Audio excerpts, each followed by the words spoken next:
নমস্কার, আমি সুলেখা। তোমরা দেখছো হবি ও সুলেখা। দেখাতে এসেছি পদ্মবাগানে কত কুড়ি এসেছে, কত ফুল এসেছে, কেন এত তাড়াতাড়ি এত সুন্দর সুন্দর ফুল আসলো, আর এতই বা হলো কেন। ছোট্ট একটা টিপস বলবো, সাথে থাকো, দেখতে থাকো। দেখতেই পাচ্ছ পদ্মবাগান, অতি যত্ন অতি আবার অযত্ন। হ্যাঁ, দুই রকমই বলতে পারো, যে যত্ন আমি কিছুই করি না, আবার একটু যত্ন করতে হয়। এদিকের গাছগুলো একটু দেরিতে রোপণ করা হয়েছিল, তাও কিন্তু ফুল চলে এসেছে। দেখবার বিষয়, ফুল চলে এসেছে।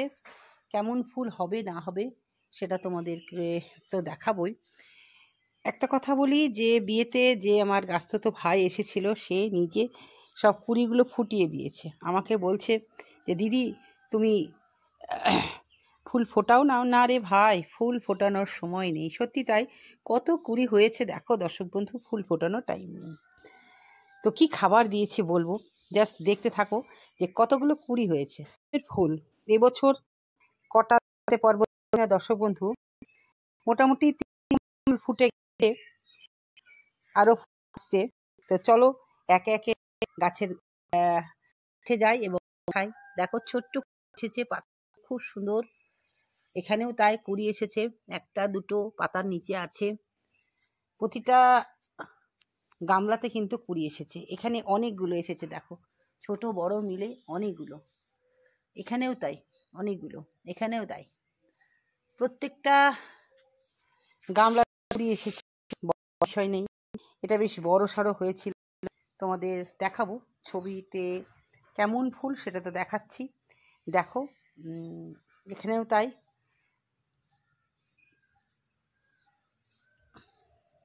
এর আগে তোমাদের বলেছিলাম যে পদ্মর প্রথম হচ্ছে পাতাকে আমরা কিভাবে রক্ষা করব, আর এই পাতা কে খায়, লাদা পোকা খেয়ে নেয়। এই পাতাকে আমরা কিভাবে রক্ষা করব সেই টিপসটা কিন্তু আমি দিয়েছিলাম। সম্পূর্ণ ঘরোয়া পদ্ধতিতে কিন্তু সেই পাতাগুলো আমি রক্ষা করেছি। আর আমি যেটা করি আমার বাগানে, সেটা আমি জাস্ট রেজাল্টটা খুব ভালো পাই বলে কিন্তু আমি শুধু দর্শক বন্ধুদের দেখাই। অবশ্যই সন্ধ্যার সময় এসে দেখবে যে পাতার ওপরেই কিন্তু পোকা থাকবে। অবশ্য পোকাটাকে ফেলে দেবে, দিয়ে যদি আরও থাকে পাতার পিছনেও থাকতে পারে। তখন শুধু কি পদ্মর সাথে আছে জল গোলাপ, আরও আছে, সব রকম ফুল নিয়েই চলছে। খুব সুন্দর হয়েছে। তোমাদের কেমন লাগলো অবশ্যই জানাবে। হবি ও সুলেখার গার্ডেন।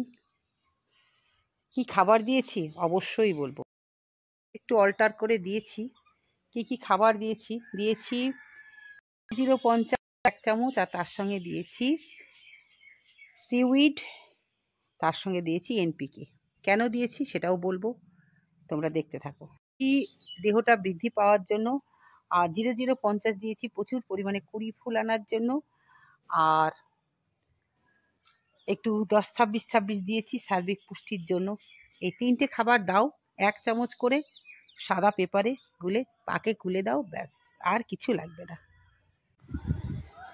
ছোটোর মধ্যে ভিডিওটা শেষ করলাম, আবারও ফিরে আসবো নতুন কিছু নিয়ে।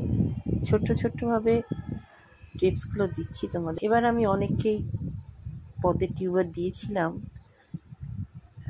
বেশিরভাগ মানুষই মানে সবটাই ফুল ফোটাতে পারেনি। তবে সবার কাছে সব কিছু হয় না, এটা তো প্রমাণ হয়েছে। যে কোনো গাছকে যত্ন করতে হবে, ঠিক মতন খাবার দিতে হবে, তবেই কিন্তু সেই গাছ থেকে আমরা ফুল ফল পাবো। যারা এখনো পর্যন্ত পদ্ম করতে পারছো না, তারা এই ভিডিওগুলো দেখো, অবশ্যই তোমরা উপকার পাবে।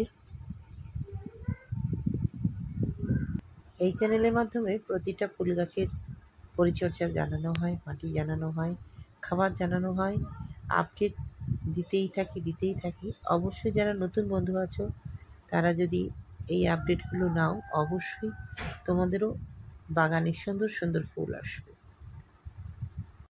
এর ভিডিওটা কেমন লাগলো অবশ্যই জানাবে। আবারও ফিরে আসবো নতুন কিছু নিয়ে। চলছে গ্রীষ্মের ছুটি, বুঝতেই পারছো। বাড়িতে একটু সমস্যা থাকার জন্য গাছগুলোতে খুব একটা যত্ন করতে পারিনি। তাও ভাই এসে সারটা দিয়েছিল বলে এতগুলো ফুল আমি দেখতে পেলাম। আজকে এইটুকুই। আবারও বলবো, হবি ও লেখা চ্যানেলের সাথে থাকবে। নতুন বন্ধু থাকলে চ্যানেলটাকে সাবস্ক্রাইব করবে। আবারও দেখা হবে পরের ভিডিওতে। আজকে আসি, টাটা।